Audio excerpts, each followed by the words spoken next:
Hello friends, I have just finished this collection right now. I still have the work hands, I wash them, but some stuff doesn't come off. And I just finished with this one here, which is one of the first ones I started, I think, if not the first. But I still didn't know where I was gonna go with it, so I left it till the end. I'm getting a bit ahead of myself, so I just finished this bunch, which I think are 11 of them, and I wanted to talk about them a little bit now that it's still fresh in my mind. One of the things you have to learn a bit as an artist is to learn to just decide when things are finished. That's very difficult. And also to, once it's finished, to let it go.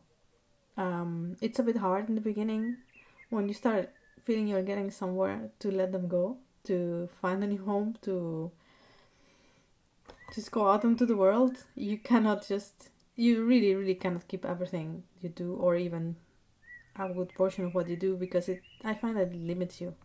It anchors you, like, to a place, to where you were when you were doing that. So they have to just go away, and they have to go away from my mind. Everything you make, everything you do, everything that happens to you, everyone you meet, that makes you, and it makes the things you make, it affects the things you make. So they will always in a way be with me, but in a very different way than right now, right here in front of me, especially when you see them all here together.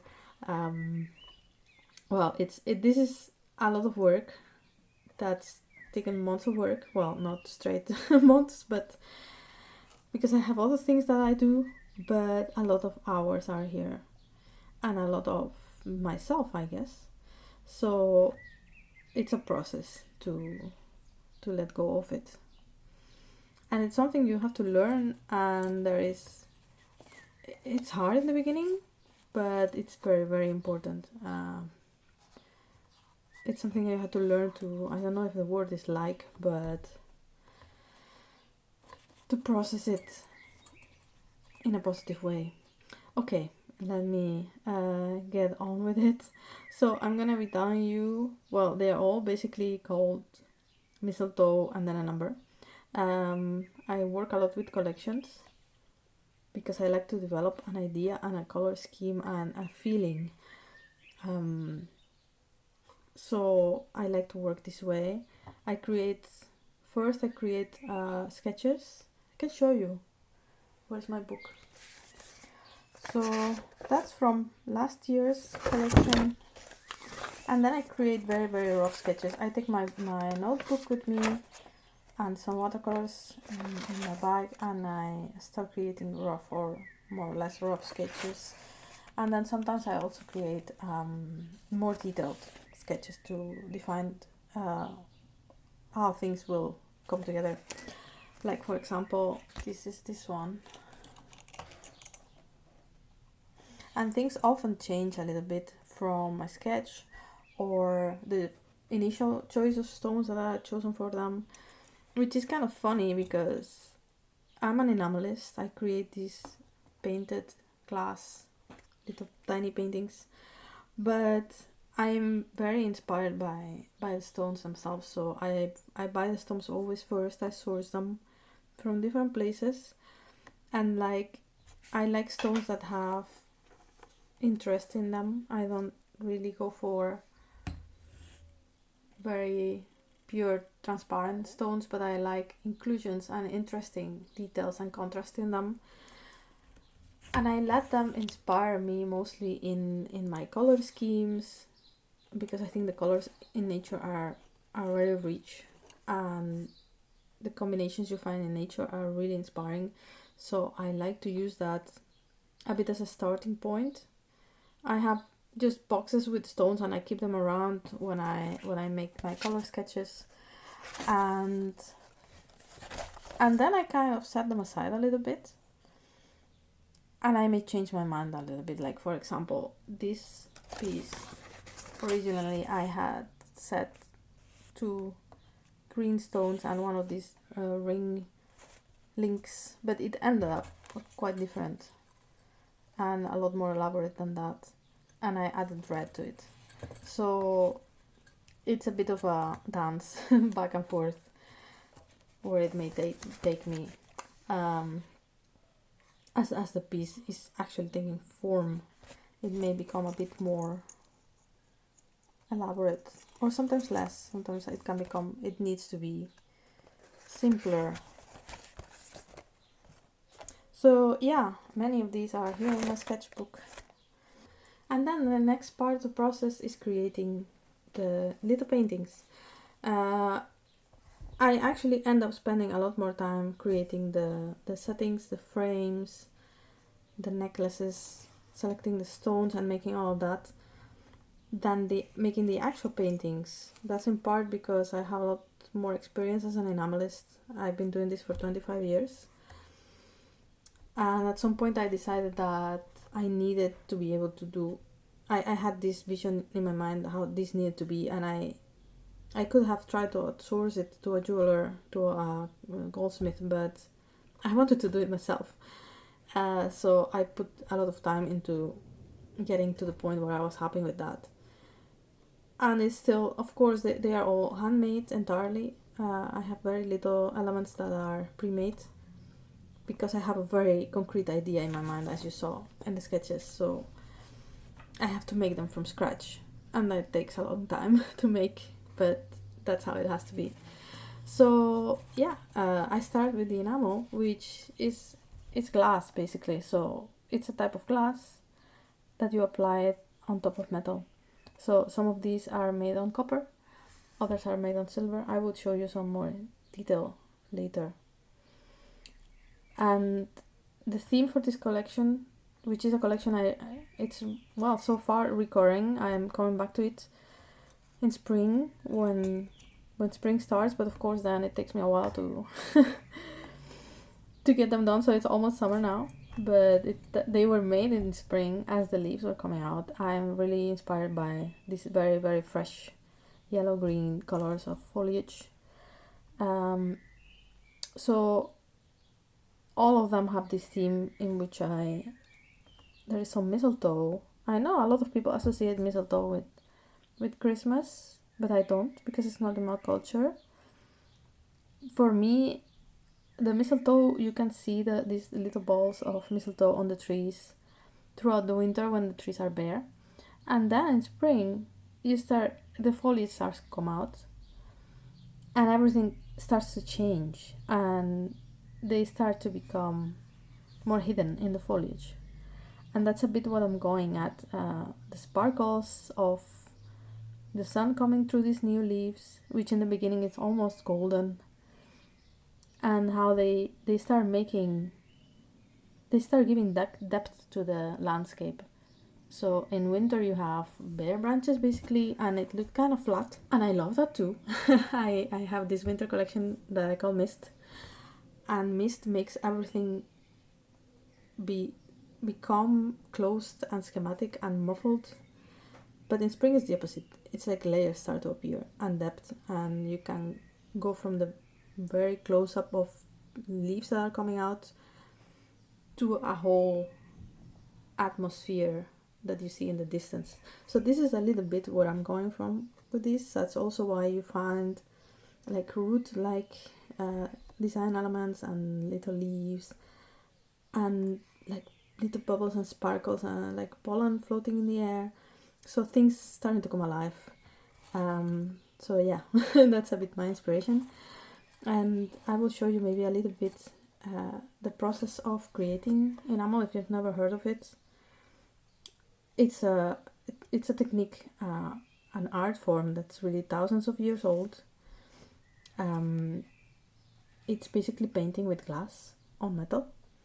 So it's often associated with jewelry, but not only. You also find paintings and panels created with it.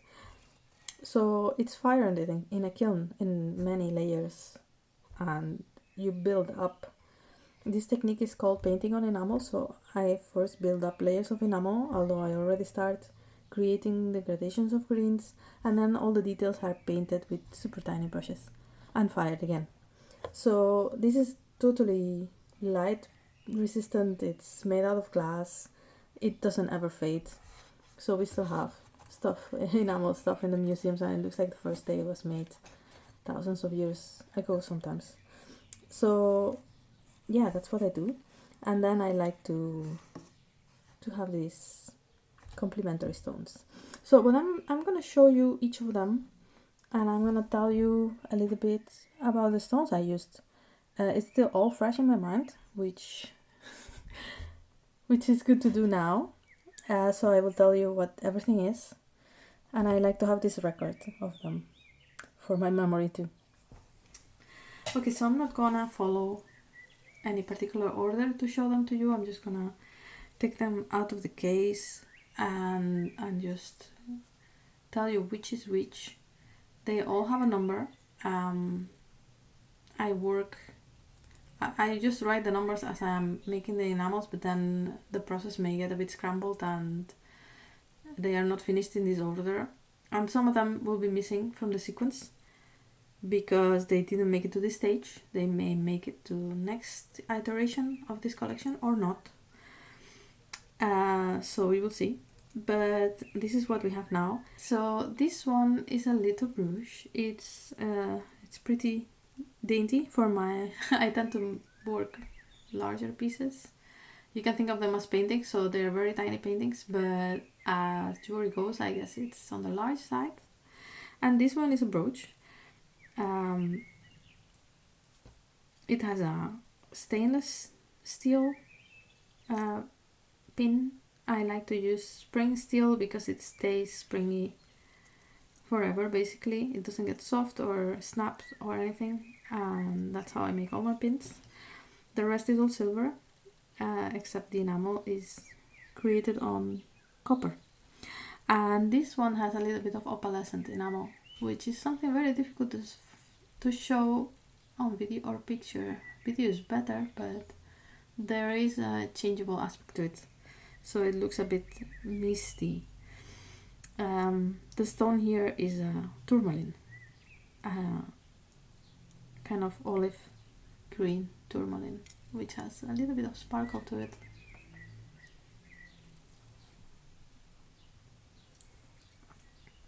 So that's Mistletoe 25.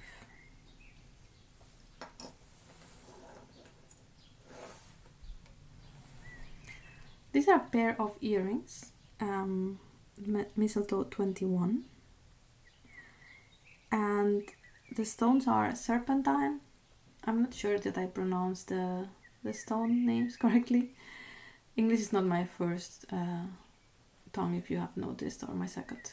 So these are semi-translucent green stones, and I line them with 24 karat gold. So underneath the stone there is gold, and this warms them up a little bit, which I think it gives a nice depth and goes with the shades I use in this collection.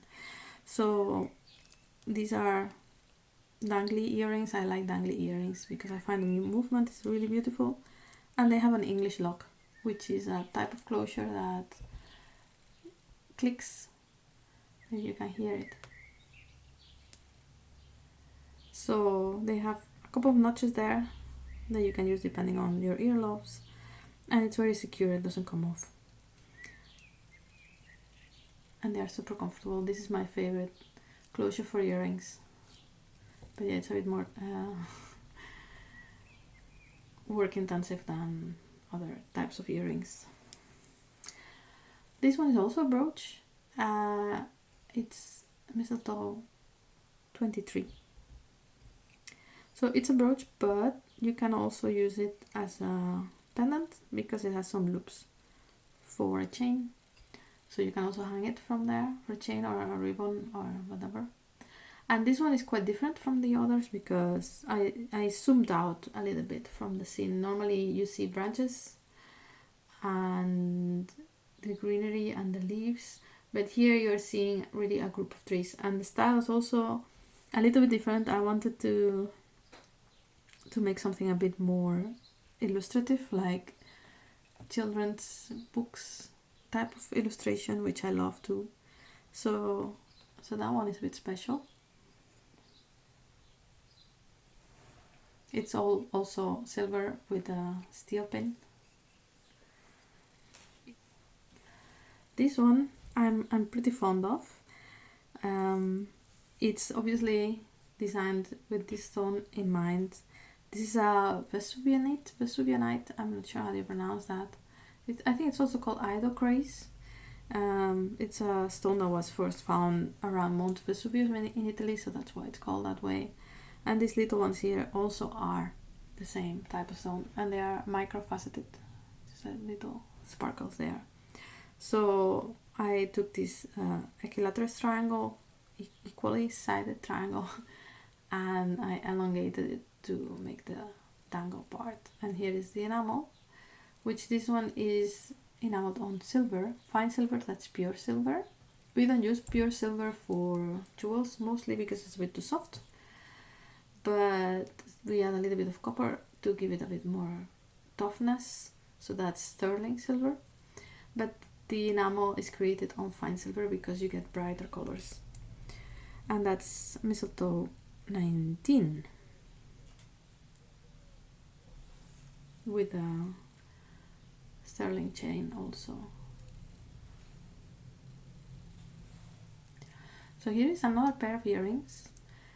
These are also dangles, and they are more traditional stud earrings, but I'm not a fan of stud earrings because I find they're not very secure. I don't like the knots. The typical knots, they kind of wiggle themselves out because they have two prongs. So you may be familiar with that. That's a two-prong, a regular knot, which is created industrially. These are stamped or created with some sort of jig, semi-industrially manufactured. A lot of things we think of as made by machines are often have some manual labor involved, but you can just buy those, and then this happens, I find, often, and then they become less secure because this kind of snaps there. It has a little channel, and when it snaps out of there, it's very easy that it comes out, so I'm not a fan of them. But what I did here is I created my own knots. So these are entirely handmade, and I created them with 3 prongs. And like a tripod, 3 prongs are very secure. It's not possible for the post to come out of there because it's held in 3 points. So that's really very secure. I also think they look beautiful. So they also snap in a channel, and that doesn't go anywhere. So the stones, they are kyanite, I believe you call them. It's a very sparkly, beautiful green stone, although it comes in many colors. You can find it blue, orange, and this is a bit of mossy kyanites, and I love them because they're so sparkly and they have a lot of interest in them. So these are Mistletoe 24. It's engraved here on the sides.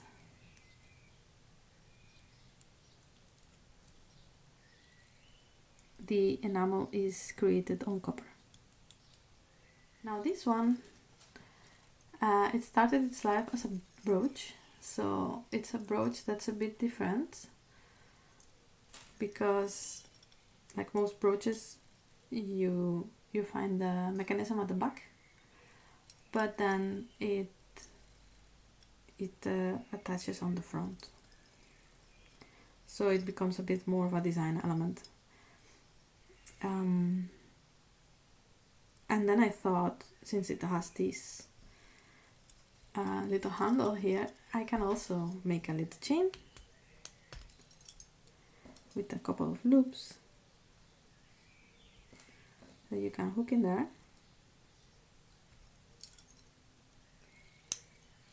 And then you can also wear it as a necklace.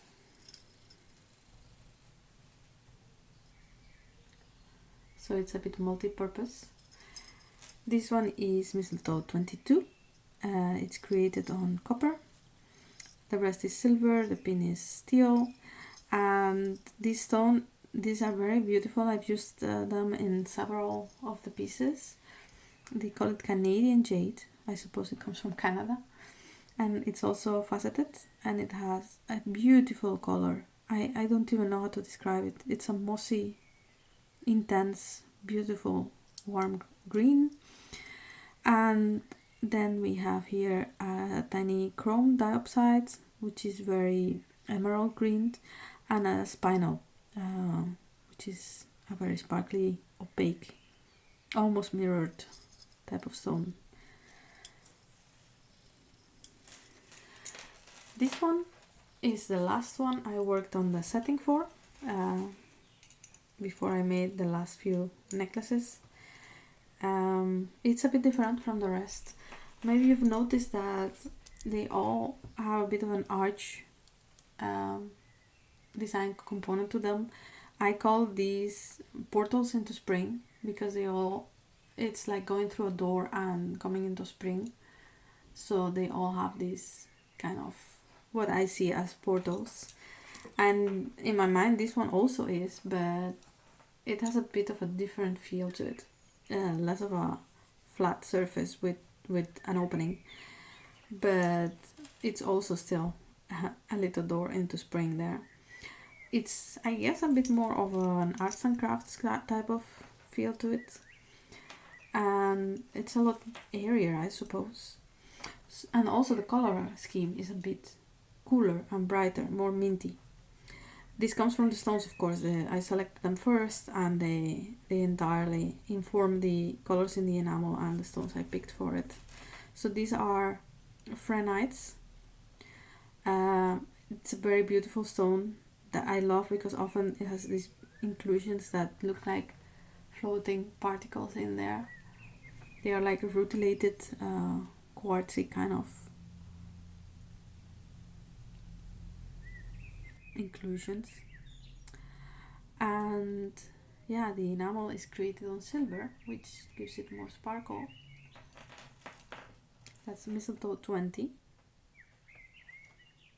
And the stones are several types. So here we have some peridots. Those are peridots. These are faceted tourmalines in a grayish green shade. And then all of these are tiny little garnets. I don't know if it's gonna show, but they gradate a little bit from darker to lighter. They go from more army type greens to really very light, more minty shades. Some of them have orangey inclusions, which I think goes very well with this collection. I like to add a touch of red, orange, which is a bit of the complementary of green, orange. So yeah, when I create these chains with stones, with beads, I create every link by hand, wrapped around the stone securely a few times. And here there is another tourmaline faceted. I do use a lot of faceted stones for this collection because I think it gives this sparkly sun through leaves kind of effect. This one, I guess it has a bit of an Art Nouveau feel to it. This one is another brooch and also necklace, so you can wear it both ways. You can take the chain off and wear it as a brooch. Again, a steel pin. That's Mistletoe 30. And this stone is another tourmaline, the more olive shade tourmaline. And then on the necklace, which in fact you can also wear on its own if you want, you can join it.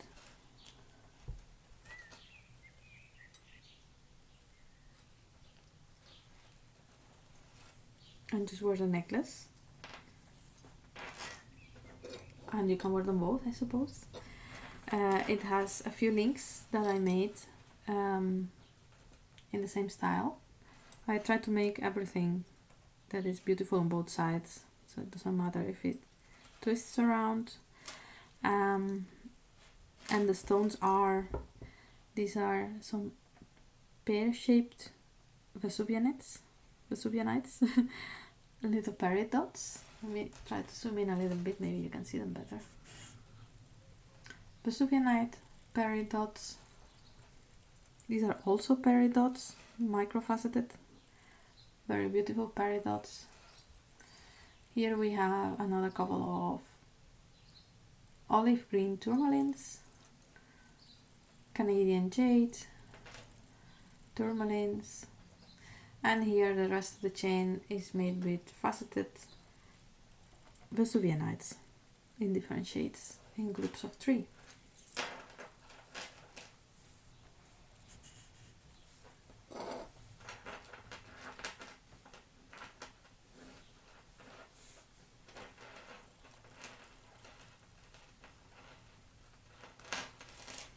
And again, all of these links and the hooks, everything is handmade from scratch.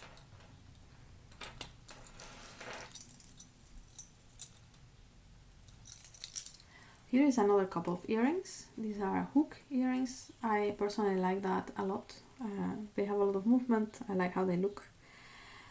I always add a little rubber stopper here, so it's not so easy to lose them. I've never lost one when using those stoppers. So these are pretty long, kind of chandelier type earrings. And the stones are tourmalines. I've used tourmalines in a lot of pieces this time around. They are olive green. Through the lights, they are more mossy. They're beautiful. And they are natural crystals, so they grow in this kind of column shapes, and they're just snapped and drilled, so they are as nature made them. Oh, and their name is Mistletoe 26.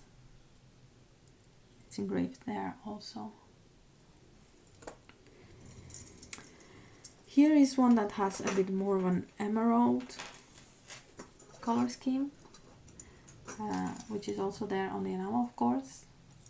These are also enameled on silver, on fine silver. And again, you can remove the hooks and wear it as a brooch.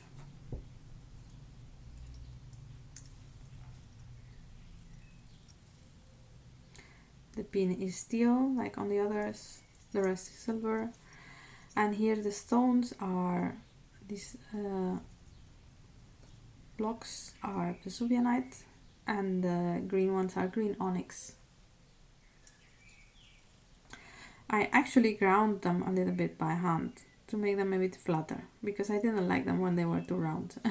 Originally they were faceted but round like these ones. And here I found that in the design they needed to be a bit more like a rondelle, so I ground them with diamond. And the chain has a few elaborate links. And here again the stones are green onyx, which is a cooler, more emerald type of shade. And the yellow-green ones are, again, micro-faceted vesuvianites. So you can also, again, hook this chain to itself to wear like that. The chain is a curved chain or Cuban, which I love because it's really sparkly. And you can also attach it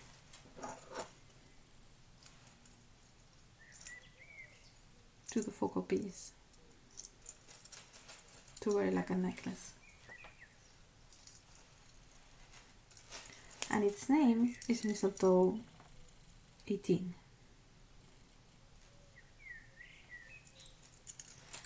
And here is the last one, which maybe is the most elaborate of them all.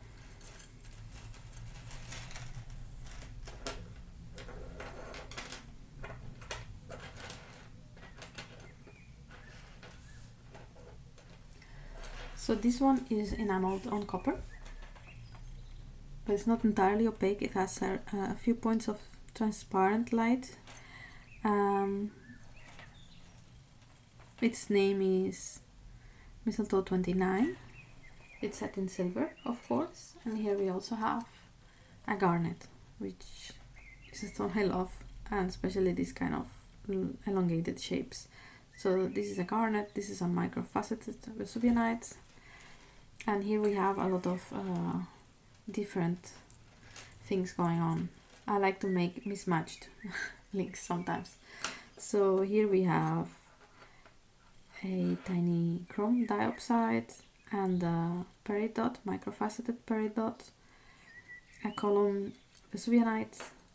This is a garnet, like an onion shape, and this one is a prehnite, and this one is lined with gold, 24 karat, to warm it up and give it this depth. Actually the garnets are also lined with gold for more sparkliness. Another garnet. This is a tourmaline and another vesuvianite, vesuvianite, vesuvianite. You see a pattern. I really like vesuvianite. It's my favorite green. And here we have unakite, which is green with orangey, pinkish stone. My links, as I mentioned, I like to put some interest on the back too, just in case I turn around, and just for your personal pleasure as a wearer. And the rest of the chain is vesuvianite. So this one has two clasps. If you hook them together here, you have a really long necklace. You can also hook them to these rings here.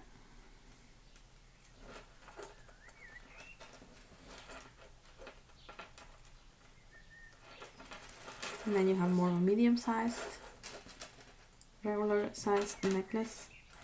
And you can also hook them here to the start.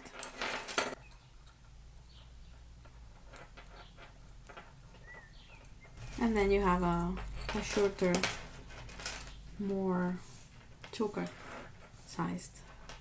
And that's the last one that I wanted to show you. I hope you enjoyed it. See you. Bye bye.